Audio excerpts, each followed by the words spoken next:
ನಮಸ್ಕಾರ. Celebrity talk with public next ವಿಶೇಷ ಕಾರ್ಯಕ್ರಮಕ್ಕೆ ಸ್ವಾಗತ. ನಾನು ಚೈತನ್ಯ ಕೊಟ್ಟಾರಿ.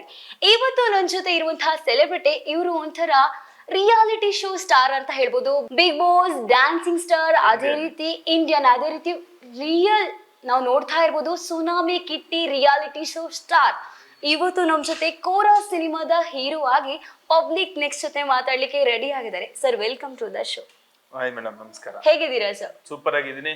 ಎಲ್ರಿಗೂ ನಮಸ್ಕಾರ. ಇಡೀ ಕರ್ನಾಟಕದ ಜನತೆಗೆ ನಾನ್ ನಿಮ್ಮ ಮನೆ ಹುಡುಗ ಸುನಾಮಿ ಕಿಟ್ಟಿ ಮಾತಾಡ್ತಾ ಇದ್ದೀನಿ. ಸರ್, ತುಂಬಾ ಸಮಯದ ನಂತರ ಈ ವಾಯ್ಸನ್ನು ನಾವು ಕೇಳ್ತಾ ಇದ್ದೇವೆ ಸರ್. ಅಂದ್ರೆ ಅದೇನೆ, ಸಿನಿಮಾದಲ್ಲಿ ಬಿಸಿ ಇದ್ದೆ, ನೋಡಿರ್ಬೋದು ಕೋರಾ, ಅದಲ್ಲೇ ಬಿಸಿ ಇದ್ದೆ. ಇನ್ ಮುಂದೆ ರಿಯಾಲಿಟಿ ಶೋ ಮಾಡೋಣ ಅಂದ್ರೆ ಎಲ್ಲ ಅಂತ ನಾನ್ ಮಾಡಿರೋಂಥ ಶೋಗಳು ಇನ್ನೂ ಯಾವತ್ತು ಬಂದಿಲ್ಲ. ಇಂಡಿಯನ್ ಆಗಿರ್ಬೋದು, ಡ್ಯಾನ್ಸ್ ಸ್ಟಾರ್ ಆಗಿರ್ಬೋದು, ಬಿಗ್ ಬಾಸ್ ಆಗಿರ್ಬೋದು, ಅದೆಲ್ಲ ಮುಗಿಸ್ಕೊಂಡು ಇವಾಗ ನನ್ನ ಲೈಫ್ ನ ರಿಯಾಲಿಟಿ ಶೋ ಬಿಟ್ಟು ಸಿನಿಮಾ ಲೈಫ್ ತಗೋಣ ಅಂತ ಸಿನಿಮಾ ಮಾಡ್ತಾ ಇದೀನಿ. ಕೋರಾ ಅನ್ನೋದು ಒಂದು ಅದ್ಭುತವಾಗಿರೋಂಥ ಒಂದು ಸಿನಿಮಾ. ಕತೆ ಜಾನರಿಸಮ್ ಆಗಿರ್ಬೋದು, ಒಂದು ಮೇಕಿಂಗ್ ಆಗಿರ್ಬೋದು, ಮತ್ತೆ ಡೈರೆಕ್ಟರ್ ಆಗಿರ್ಬೋದು ಹೊರಟಾಶ್ರೀ ಅವರು 100 ಡೇಸ್ ಕೊಟ್ಟಿರೋಂಥ ಮೂವಿ ಹೊರಟಾಶ್ರೀ ಅವರು ಮಾಡಿರೋದು. ಮತ್ತೆ ನಮ್ಮ ರತ್ನಮ್ಮ ಪ್ರೊಡಕ್ಷನ್, ನಮ್ಮ ಪಿ ಮೂರ್ತಿ ಅವರು ಪ್ರೊಡ್ಯೂಸ್ ಮಾಡಿರೋಂಥ ಬ್ಯಾನರ್ ಅಲ್ಲಿ ಒಂದು ಸಿನಿಮಾ ಅದ್ಭುತವಾಗಿ ಮಾಡ್ಕೊಂಡ್ ಬಂದಿದ್ದೀನಿ. ನೀವೇ ಟೀಸರ್ ಎಲ್ಲ ನೋಡಿರ್ಬೋದು. ಮತ್ತೆ ಮೊನ್ನೆ ಆಡಿಯೋ ಲಾಂಚ್ ಮಾಡೋದು, ಅದ್ರ ಬಿಫೋರ್ ಆನಂದ್ ಗುರುಜಿ ಅವರು ಮತ್ತೆ ಒಪ್ಪಿಕೊಂಡೋಳು ಸಾಂಗ್ ಎಲ್ಲ ಒಪ್ಪಿಕೊಂಡೋಳು ಸಾಂಗ್ ಅಂತ ಸಿಕ್ಕಾಪಟ್ಟೆ ಹಿಟ್ ಆಗಿದೆ.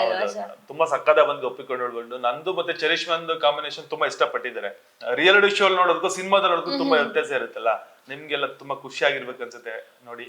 ಎಷ್ಟನೇ ಮೂವಿ ಸರ್ ಇದು? ಮೊದ್ಲೇನ ಮೂವಿನ ಅಲ್ಲ ಇದಕ್ಕಿಂತ ಮುಂಚೆ? ಮೂವಿ ಯಾವುದು ಮಾಡಿಲ್ಲ ನಾನು. ಏನೇ ಮಾಡಿದ್ರು ಒಂದ್ ಲೈಫ್ ಅಲ್ಲಿ ನಂದೇ ಒಂದಂತ ಎಥಿಕ್ಸ್ ಅಂತ ಇರುತ್ತೆ. ನಾನ್ ಮಾಡೋಂತ ಫಸ್ಟ್ ಒಂದು ಶೋನು ಇಟ್ಟಾಗಿದ್ದೀನಿ. ಪ್ರತಿ ನಾನ್ ಮಾಡೋಂತ ಸಿನಿಮಾನು ಇಟ್ಟಾಗ್ಲೇಬೇಕಂತಾನೆ ಕಷ್ಟಪಟ್ಟು ಮಾಡಿರೋದೇ ಕೋರಾ. ಸರ್, ಈಗ ನೀವು ಆಸ್ ಎ ಒಂದು ಕೋರಾ ಸಿನಿಮಾದಲ್ಲಿ ಹೀರೋ ಆಗಿ ಮಾಡ್ತಾ ಇದ್ದೀರಾ ಸರ್. ಅದು ಕೂಡ ಮೊದಲಿನ ಮೂವಿ ಅಂತ ಹೇಳಿದಿರಾ. ರೆಸ್ಪಾನ್ಸಿಬಿಲಿಟಿ ತುಂಬಾನೇ ಹೈ ಇರುತ್ತೆ ನಿಮ್ ಮೇಲೆ. ಯಾವ ರೀತಿ ಎಲ್ಲ ಪ್ರಿಪರೇಷನ್ ಮಾಡ್ಕೊಂಡ್ರಿ ಸರ್ ಈ ಸಿನಿಮಾಗೋಸ್ಕರ? ಪ್ರಿಪರೇಷನ್ ಅನ್ನೋದಕ್ಕಿಂತ ನಾನು ಫಸ್ಟ್ ಆಕ್ಚುಲಿ ರಿಯಾಲಿಟಿ ಶೋ ಬರೋಕ್ ಮುಂಚೆನೆ ಗೋಲ್ಡ್ ಮೆಡಲ್ ಮಾರ್ಷಲ್ ಆರ್ಟ್ಸ್ ಅಲ್ಲಿ ಗೋಲ್ಡ್ ಮೆಡಲ್ ಮಾಡ್ತಿದ್ದೆ. ಮಾರ್ಷಲ್ ಆರ್ಟ್ಸ್ ಗೋಲ್ಡ್ ಮೆಡಲ್ ಮಾಡಿದಾಗ ಈ ಸಿನಿಮಾದಲ್ಲಿ ನಾನು ಮೂರ್ತಣ್ಣ ಒಡನಾಟ ತುಂಬಾ ಒಂದು 10 ವರ್ಷದ ಫ್ರೆಂಡ್ಶಿಪ್. ರಿಯಾಲಿಟಿ ಶೋಗೆ ಯಾವಾಗ ಬಂದ್ ಅವಾಗಿಂದನೂ ಮೂರ್ತಣ್ಣ ಫ್ರೆಂಡ್. ನನಗೆ ಸಿನಿಮಾ ಮಾಡ್ಬೇಕು ಅಂದ್ರೆ ಸುಮಾರು ಆಫರ್ಗಳು ಬಂತು. ಬಟ್ ಒಳ್ಳೆ ಕತೆ, ಒಳ್ಳೆ ಬಜೆಟ್ ಅಲ್ಲಿ ಮಾಡ್ಬೇಕು, ನನಗಿರೋ ಟ್ಯಾಲೆಂಟ್ ನ ಜನಕ್ಕೆ ತೋರ್ಸ್ಬೇಕಿನ್ನ ಸಿನಿಮಾ ಮುಖಾಂತರ. ರಿಯಾಲಿಟಿ ಶೋ ಏನ್ ನೋಡಿದ್ರೆ ಸುನಾಮಿ ಕಿಟ್ಟಿ, ನಾನು ಸಿನಿಮಾದಲ್ಲೇ ಬೇರೆ ತರ ನೋಡ್ಬೇಕನ್ನ ನನ್ನ ಆಸೆ ಇರೋದೆ. ಅದನ್ನ ತೋರ್ಸ್ಬೇಕಂತಾನೆ ಮೂರ್ತಣ್ಣ ನನಗೆ ಒಂದು ಡೈರೆಕ್ಟರ್ ನ ಹುಡುಕಿ ಹೊರಟಾಶ್ರೀ ಅವ್ರನ್ನ ಮಾಡಿ ನನಗೆ ಪ್ರೊಡ್ಯೂಸ್ ಮಾಡಿ ಈ ಕೋರಾ ಅನ್ನೋದು ಲೆವೆಲ್ ತಗೊಬಂದಿನಿ. ಈ ಕೋರಾಗ ಪ್ರಿಪರೇಷನ್ ಅಂತ ಏನ್ ಹೇಳಿದ್ರೆ ಪ್ರಾಕ್ಟೀಸ್ ಎಲ್ಲ ಅಂದ್ರೆ ಆಕ್ಟಿಂಗ್ ಯಾವ ತರ, ರಿಯಾಲಿಟಿ ಶೋ ಅಲ್ಲಿ ಆಕ್ಟಿಂಗ್ ಬೇರೆ, ಸಿನಿಮಾದಲ್ಲಿ ಆಕ್ಟಿಂಗ್ ಬೇರೆ. ಅದನ್ನೆಲ್ಲ ಶ್ರೀ ಅವರು ತುಂಬಾ ಚೆನ್ನಾಗಿ ನೀಟಾಗಿ ಹೇಳ್ಕೊಟ್ರು. ನನಗೆ ಡೈರೆಕ್ಟರ್ ಸರ್ ಇದಾರಲ್ಲ ತುಂಬಾ ಚೆನ್ನಾಗಿ ಹೇಳ್ಕೊಟ್ರು. ಈ ತರ ಇರ್ಬೇಕು, ಹಿಂಗಿರ್ಬೇಕು ಎಲ್ಲ ಹೇಳ್ಕೊಟ್ಟು ಒಂದು ಆಕ್ಟಿಂಗ್ ಕಲೆನ ನನಗೆ ತುಂಬಿ ಸಿನಿಮಾ ಮುಖಾಂತರ ಹೊರಗಡೆ ಬರ್ತಾ ಇದ್ದೀನಿ ನಾನು. ರಿಯಾಲಿಟಿ ಶೋ ಸ್ಟಾರ್ ಅಂತ ಹೇಳಿ ಆಲ್ರೆಡಿ ಇಂಟ್ರೊಡಕ್ಷನ್ ಹೇಳಿದೆ ಸರ್. ರಿಯಾಲಿಟಿ ಶೋಗ್ ಮತ್ತು ಸಿನಿಮಾಗೂ ನಿಮ್ ಪ್ರಕಾರ ಏನಿಲ್ಲ ವ್ಯತ್ಯಾಸ ಇದೆ? ರಿಯಾಲಿಟಿ ಶೋ ಅಲ್ಲಿ ಮೇಡಮ್ ಒಂದೇ ಟೇಕ್ ಅಲ್ಲಿ ಮಾಡ್ಬೇಕು, ಇದನ್ನ ಟೇಕ್ ತಗೊಂಡ್ ಮಾಡ್ಬೇಕು ಅಷ್ಟೇ. ಅದ್ರಲ್ಲಿ ಒಂದೇ ಟೇಕ್ ಅಲ್ಲಿ ಆಕ್ಷನ್ ಹೇಳೋದಕ್ಕಿಂತ ರಿಯಾಲಿಟಿ ಶೋ ತುಂಬಾ ಟಫ್ ಇರುತ್ತೆ.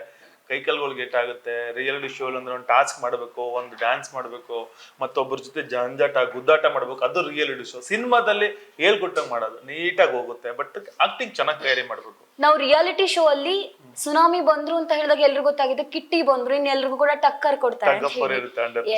ಕೋರಾ ಸಿನಿಮಾದ್ರಲ್ಲಿ ಯಾವ ರೀತಿ ಟಕ್ಕರ್ ಕೊಟ್ಟಿದ್ದೀರಾ ಸರ್? ಕೋರಾದಲ್ಲಿ ಮೇಡಮ್ ನೀವು ಎಕ್ಸ್ಪೆಕ್ಟೇಷನ್ ಮಾಡಲ್ಲ.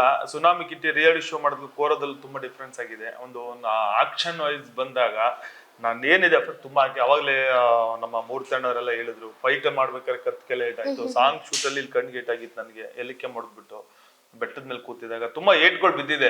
ಬಟ್ ಅದೆಲ್ಲ ಮೀರಿ ಮಾಡಿರೋದೇ ಸುನಾಮಿ ಅಂತ ಹೇಳೋದಕ್ಕೆ. ಸುನಾಮಿ ಅಂತ ಹೆಸರು ಹಿಡ್ಕೊಂಡು ಅಷ್ಟು ಮಾಡಿಲ್ಲ ಅಂದ್ರೆ ವೇಸ್ಟ್ ಆಗ್ಬಿಡುತ್ತೆ.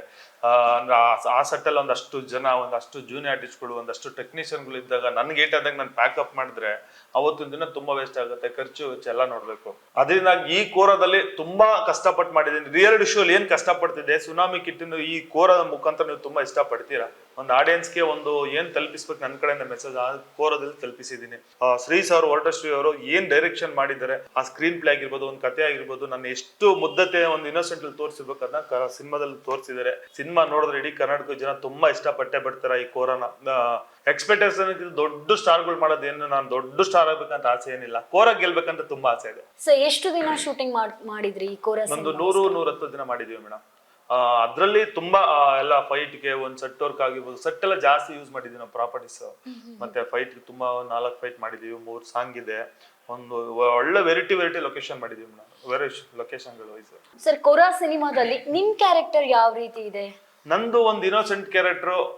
ಅನ್ನೋದಕ್ಕಿಂತ ರಗಡ್ ಕ್ಯಾರೆಕ್ಟರ್ ಅನ್ನೋದಕ್ಕಿಂತ ಎಲ್ಲ ಮಿಕ್ಸ್ ಆಗಿದೆ.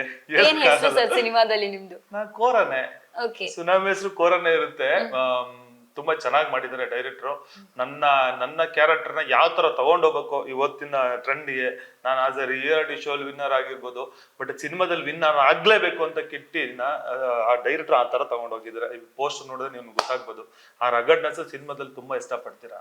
ನೀವು ವೈಯಕ್ತಿಕವಾಗಿ ಈ ಸಿನಿಮಾ ಮಾಡ್ಬೇಕು ಅಂತ ಇದ್ರೆ ನಿಮ್ಗೆ ಗೊತ್ತಿರ್ಬೋದು, ಕೋರಾ ಅಂತ ಹೇಳಿದ್ರೆ ನೀವು ಹೇಳಿದಾಗೆ ದೈವ ಕೊರಗಜ್ಜನ ಒಂದು ಆಶೀರ್ವಾದದಲ್ಲಿ ಮೂವಿ ಮಾಡಿದಾಗ ನಿಮ್ಗೆ ಏನಾದ್ರೂ ಪವಾಡ ರೀತಿ ನಡೆದಿದ್ಯಾ ಸರ್? ಪವಾಡ ಅಂದ್ರೆ ಮೇಡಮ್ ತುಂಬಾ ಪವಾಡಗಳಾಗಿದೆ. ನಾನು ದೇವ್ರ ಆಶೀರ್ವಾದ, ಕೊರಗಜ್ಜರ ಆಶೀರ್ವಾದ ಇರ್ಬೇಕಾದ್ರೆ ಕೋಲ ಮಾಡ್ಬೇಕಲ್ಲ ನಾನು ಹೋಗಿದ್ದೀನಿ, ಒಂದಷ್ಟು ಕಾರ್ಯಕ್ರಮಗಳು ನೋಡಿದೀನಿ. ಆ ಕೊರಗಜ್ಜ ಅದು ಲಾಸ್ಟ್ ಅಲ್ಲಿ ಕ್ಲೈಮ್ಯಾಕ್ಸ್ ನೋಡಿದ್ರೆ ಗೊತ್ತಾಗತ್ತೆ. ಇವತ್ತು ಹೇಳಕ್ ಆಗಲ್ಲ ಸ್ಟೋರಿ ಎಲ್ಲ, ನೀವು ನೋಡಿ ಸಿನಿಮಾದಲ್ಲಿ ತುಂಬಾ ಇಷ್ಟಪಡ್ತೀರಾ.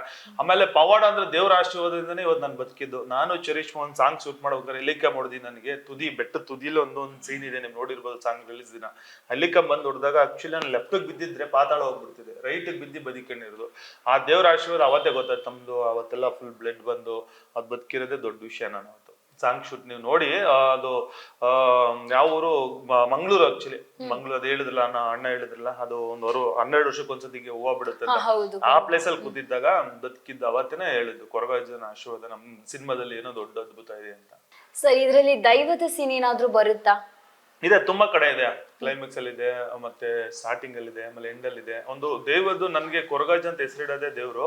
ನೀವು ನೋಡಿದ್ರೆ ಸಿನಿಮಾ ಗೊತ್ತಾಗುತ್ತೆ. ನಾನು ಕತೆ ಹೇಳಕ್ಕಿಂತ ನೀವು ಸಿನಿಮಾ ನೋಡೋದು ತುಂಬಾ ಇಷ್ಟಪಡ್ತೀರಾ, ದೈವ ಏನಿದೆ ಅಂತ. ನಾವು ಟೀಸರ್ ನೋಡಿದಾಗ ಅಲ್ಲೊಂದ್ ಮಗು ಬರುತ್ತೆ ಸರ್, ಆ ಮಗು ನೆಕ್ಸ್ಟ್ ಏನಾದ್ರೂ ನೀವೇ ಆಗ್ತೀರಾ? ಆ ಮಗು ನಾನೇ ಆಗ್ತೀನಿ ಅಂತ ಸಿನಿಮಾ ನೋಡ್ಬೇಕು. ಈಗ್ಲೇ ಹೇಳ್ಬಿಟ್ರೆ ಕ್ಯೂರಿಯಾಸಿಟಿ ಹೋಗ್ಬಿಡುತ್ತೆ. ತುಂಬಾ ಜನ ಕ್ವಶನ್ ರೇಸ್ ಮಾಡಿದ್ದಾರೆ, ಮತ್ತೆ ಕಮೆಂಟ್ಸ್ ಎಲ್ಲ ಹಾಕಿದ್ದಾರೆ, ಅದ್ ಯಾರು ಅಂತ. ಬಟ್ ಆ ಡೈರೆಕ್ಟರ್ ಅದು ತುಂಬಾ ಸೀಕ್ರೆಟ್ ಆಗಿ ತಗೊಂಡ್ ಹೋಗಿದ್ದಾರೆ. ರಿವೀಲ್ ಮಾಡೋದ್ ಬೇಡ, ಹಂಗೆ ಇರ್ಲಿ ಆ ಸೀಕ್ರೆಟ್, ಆ ಕುತೂಹಲ ಜನಕ ಅಷ್ಟೋದ್ ಹಂಗೆ ಇರ್ಲಿ, ಬಂದ್ ನೋಡ್ಲಿ ಸಿನಿಮಾ ಅಂತ ನಾನು ಹೇಳಿ. ಲವ್ ಸೀನ್ಸ್ ಇದೆ ಅಂತ ಹೇಳಿ, ಲವ್ ಸೀನ್ಸ್ ಅಂತ ಹೇಳಿದ್ರೆ ಯಾವ ರೀತಿ ಇದೆ ಸಿನಿಮಾದಲ್ಲಿ? ಲವ್ ಸೀನ್ ಅಂದ್ರೆ ಕೈ ಹಿಡ್ಕೊಂಡು ಡ್ಯಾನ್ಸ್ ಮಾಡೋದು, ನೋಡೋದು, ಕಣ್ಣಲ್ಲೇ ಲವ್ ಸ್ಟೋರಿ ಅಷ್ಟೇ ಸಿನಿಮಾದಲ್ಲಿ. ಏನಿಲ್ಲ ಎಕ್ಸ್ಟ್ರಾ. ರೊಮ್ಯಾಂಟಿಕ್ ಆಗಿ ಒಂದು ಐಟಮ್ ಸಾಂಗ್ ಮಾಡ್ಕೊಂಡು ಆತರ ಏನಿಲ್ಲ. ಒಂದು ಇನ್ನೋಸೆಂಟ್ ಆಗಿ ಒಂದು ತುಂಬಾ ಇಷ್ಟಪಡೋ ಸೀನ್ಗಳಿದೆ. ನೀವು ನೋಡಿದ್ರೆ ಸಾಂಗ್ ನೋಡಿದಿರಲ್ವಾ ನೀವು, ಸೇಮ್ ಸಾಂಗ್ ಅಲ್ಲಿ ಏನಿದೆ ರಿಯಲ್ ಸಿನಿಮಾದಲ್ಲಿ ಹಂಗೆ ಸೇಮ್ ಹಂಗೆ. ಸರ್ ಇನ್ನೊಂದು ಏನಂತ ಹೇಳಿದ್ರೆ, ಈ ಕೋರಾ ಸಿನಿಮಾದಲ್ಲಿ ನೀವು ಇಷ್ಟಪಟ್ಟು ಅವ್ರ ಕಷ್ಟಪಟ್ಟು ಮಾಡಿರುವಂತ ಫೈಟಿಂಗ್ ಸೀನ್ಸ್ ಯಾವ್ದಾದ್ರು ಇದೆಯಾ? ಫೈಟಿಂಗ್ ಕ್ಲೈಮ್ಯಾಕ್ಸ್ ಫೈಟ್ ತುಂಬಾ ಚೆನ್ನಾಗಿದೆ. ನಂದು ಮತ್ತೆ ವಿಲನ್ ಕ್ಯಾರೆಕ್ಟರ್ ಮೂರ್ತಣ್ಣ ಆಗಿರ್ಬೋದು, ಪ್ರೊಡ್ಯೂಸರ್ ಅನ್ನೋದಕ್ಕಿಂತ ಅವ್ರದ್ದೇ ಆದಂತ ಒಂದು ಮ್ಯಾನರಿಸಮ್ ತೋರಿಸಿದ್ದಾರೆ. ನೀವು ಸಿನಿಮಾ ನೋಡಿ ಯಾವಾಗ್ಲೇ ಹೇಳಿದೆ, ರತ್ತಮ್ಮ ಪ್ರೊಡಕ್ಷನ್ ಯಾವ ತರ ಎಲ್ರಿಗೂ ಏನ್ ಮಾಡ್ಬೇಕು ಅದೆಲ್ಲ ಮಾಡಿದ್ದಾರೆ. ಆ ಪ್ರೊಡ್ಯೂಸರ್ ಅನ್ನೋದು ಬಿಟ್ಟು ಅವರು ಕೆಲಸ ಮಾಡಿ, ಸಟ್ಟೋರ್ ತರ ಸಟ್ ಬಾಯ್ ಕೆಲಸ ಮಾಡಿ, ಎಲ್ಲಾ ತರ ಮಾಡಿ, ಎಲ್ರಿಗೂ ಊಟ ಬಡಿಸಿ, ಇಡೀ ಫ್ಯಾಮಿಲಿ ಮಾಡಿ, ನಮಗೂ ಒಂದು ಕಲ್ಸ್ಕೊಟ್ಟು, ಒಂದೆಲ್ಲ ಪ್ರತಿಯೊಂದು ಈ ತರ ಇರ್ಬೇಕಂತ ಹೇಳ್ಕೊಟ್ಟು, ಅದೇ ಗ್ಯಾಪ್ ಅಲ್ಲಿ ಅವ್ರು ಆಕ್ಟ್ ಮಾಡಿದ್ರಲ್ಲ, ನೀವು ನೋಡಿ ಅವ್ರಿಗೂ ಒಳ್ಳೆ ಟಗ್ ಆಫ್ ವಾರ್ ಇರುತ್ತೆ. ನಮ್ಮ ಕ್ಯಾರೆಕ್ಟರ್ ಅವ್ರಿಗೂ ತುಂಬಾ ಹತ್ರ ಆಗುತ್ತೆ, ಇಷ್ಟಪಡ್ತೀರಾ ಕ್ಯಾರೆಕ್ಟರ್. ಅದು ಕಠೋರ್ ಅನ್ನೋ ಒಂದು ಕ್ಯಾರೆಕ್ಟರ್ ತುಂಬಾ ಇಷ್ಟಪಡ್ತೀರಾ. ಸರ್ ನೀವು ಕೂಡ ಬಿಗ್ ಬಾಸ್ ಸ್ಪರ್ಧಿಯಾಗಿ ನಾನು ನಿಮ್ಮ ಹತ್ರ ಕೇಳ್ತಾ ಇದ್ದೀನಿ ಕ್ವಶನ್. ಬಿಗ್ ಬಾಸ್ ನೋಡ್ತಾ ಇದ್ದೀರಾ? ಸೀಸನ್ 11 ನೋಡ್ತಾ ಇದೀನಿ. ಎಲ್ಲ ಕ್ವಾಟ್ಲೆ ಇದೆ, ರಿಯಲ್ ಶೋ ನೋಡೇ ಎಲ್ಲ ಬೇಕಲ್ಲ. ತುಂಬಾ ಚೆನ್ನಾಗಿ ಬರ್ತಿದೆ, ಚೆನ್ನಾಗಿ ಓಡಿದೀನಿ. ನಾನು ಮಾಡಿದೀನಿ ಬಿಗ್ ಬಾಸ್ ಅಲ್ಲಿ. ರಿಯಾಲಿಟಿ ಶೋ ಒಂದು ಅನ್ನ ತಿಂದಾಗ ರಿಯಾಲಿಟಿ ಇದ್ದೇ ಇರುತ್ತೆ. ಅದ್ರ ಬಗ್ಗೆ ರಿಯಲ್ ಆಗಿ ಹೇಳ್ಬೇಕಂದ್ರೆ ಎಲ್ಲ ಒಳ್ಳೇದಾಗ್ತದೆ. ನೀವು ನೋಡ್ತಿದ್ದೀರಾ ಬಿಗ್ ಬಾಸ್ ಸೀಸನ್ ಎಲ್ಲ ನೋಡಿದೀರಾ? ಎಸ್ ಸರ್ ನೋಡಿದ್ದೇವೆ. ನಿಮ್ಗೆ ಯಾರು ಇಷ್ಟ ಸೀಸನ್ 11 ಅಲ್ಲಿ? ಸೀಸನ್ 11 ಅಲ್ಲಿ ಈಗ ಮಂಜು ಅಂತ ಮಾಡ್ತಿದ್ದಾರೆ, ಮತ್ತೆ ಇನ್ನೊಂದು ಇಬ್ರು ಇದ್ದಾರೆ. ಅವರು ನೋಡ್ಬೇಕು ಯಾರು ಗೆಲ್ತಾರೆ ಫೈನಲ್ ಅಂತ ಹೇಳಕ್. ನಿಮ್ ಪ್ರಕಾರ ಯಾರು ಫೈನಲಿಸ್ಟ್ ಆಗ್ಬಹುದು ಸರ್? ಫೈನಲಿಸ್ಟ್ ಭವ್ಯ ಗೌಡ ಮತ್ತೆ ಮಂಜು ಬರ್ಬೋದು ಫೈನಲ್ಗೆ. ಟಾಪ್ ಫೈನಲ್ 2 ಬರ್ಬೋದು ಅಂತ. ನಿಮ್ ಸೀಸನ್ ಕಂಪೇರ್ ಮಾಡಿದ್ರೆ ಸೀಸನ್ 11 ಎಷ್ಟು ಡಿಫ್ರೆಂಟ್ ಆಗಿದೆ? ಅದಕ್ಕೂ ಮೇಡಮ್ ಅವ್ರ ಮೆಂಟಲ್ ಸ್ಟೇಟಸ್ ಬೇರೆ, ನಮ್ಮ ಮೆಂಟಲ್ ಸ್ಟೇಟಸ್ ಬೇರೆ. ಅಲ್ಲಿರೋ ಕಂಟೆಸ್ಟೆಂಟ್ ಬೇರೆ, ನಾವು ಕಂಟೆಸ್ಟೆಂಟ್ಗಳು ಬೇರೆ. ಬಟ್ ಸೀನಿಯರ್ ಜೂನಿಯರ್, ನಾವು ಸೀನಿಯರ್, ಅವ್ರು ಜೂನಿಯರ್ ಅಷ್ಟೇ. Thank you sir. ನಿಮ್ಮ ಅಪ್ಕಮಿಂಗ್ ಬರುವಂತಹ ಎಲ್ಲ ಪ್ರಾಜೆಕ್ಟ್ಗಳ ಆಲ್ ದಿ ವೆರಿ ಬೆಸ್ಟ್ ಅಂತ ಹೇಳ್ತಾ, ಕೋರಾ ಸಿನಿಮಾದ ಸಕ್ಸಸ್ ಮೀಟ್ ಅಲ್ಲಿ ಮತ್ತೊಮ್ಮೆ ಸಿಗುವ ಅಂತ ಹೇಳ್ತಾರೆ. ಥ್ಯಾಂಕ್ ಯು, ನಮಸ್ಕಾರ.